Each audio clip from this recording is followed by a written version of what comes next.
either go this way or you can either go that way. Hey guys, it is Essceejulies, aka Sharina, and I'm back with another video. This week I wanted to talk about hope, and more specifically hoping for a cure. And a few weeks ago I read another Stargards blog, Chrissy Renee, and she was talking about hope and hoping for a cure and how maybe sometimes over-fixating on that can become more detrimental than accepting your possible blurred future. The best thing about having visual impairment or blindness is it's not a terminal condition. You're not going to die from this, and actually you can move on and have a very fruitful and independent life. I've showed this on my blog several times, most recently featuring Ron McCollum, who is a lawyer and was a dean of a college, who is a father and is married. He's able to accomplish so much that how much of an impairment is it? And since I'm a noob to all of this, I've been 2 years in and I'm still learning so much that one foot is still in the sighted world and the other foot is in the visually impaired world.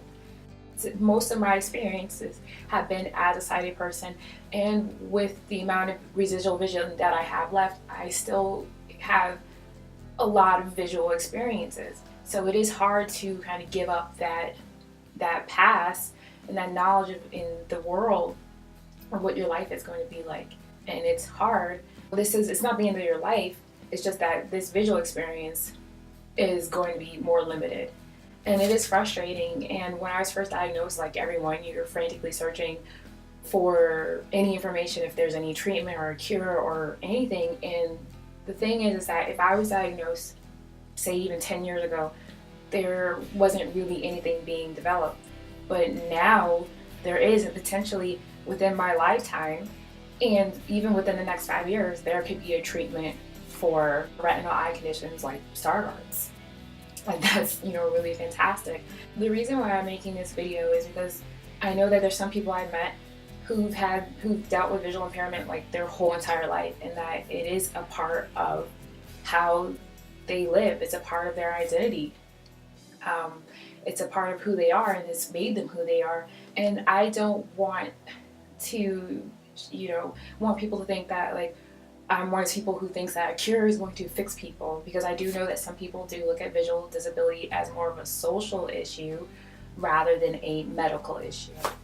And this is just my opinion, and that, yeah, I do, hope for a cure, but at the same time, I'm also aware that, I need to start preparing myself in my life to think about, okay, how am I going to live my life as a visually impaired person? And I feel like now I'm ready to talk about the potential treatments that are currently in development for Stargards, and that could potentially change a lot of people's lives, and I want to talk about them, but more from a patient perspective. So the next series of videos that I'm going to be making are going to be talking about clinical trials and talking about 3 specific companies and organizations that are working on treatments. But I know that so many other people who are like myself, who are relatively new, do hope for a cure. And I wanted to kind of give a perspective of a patient, of kind of what you struggle with. Is that you're kind of two minds, that you do hope for a cure, but you also you're accepting of your redefined future. And the way that our redefined future is for many, especially people my age, I'm 29, and I might have a future where my vision will be improved and I don't have to worry about that. But it's still very uncertain, but I wanted to talk about that.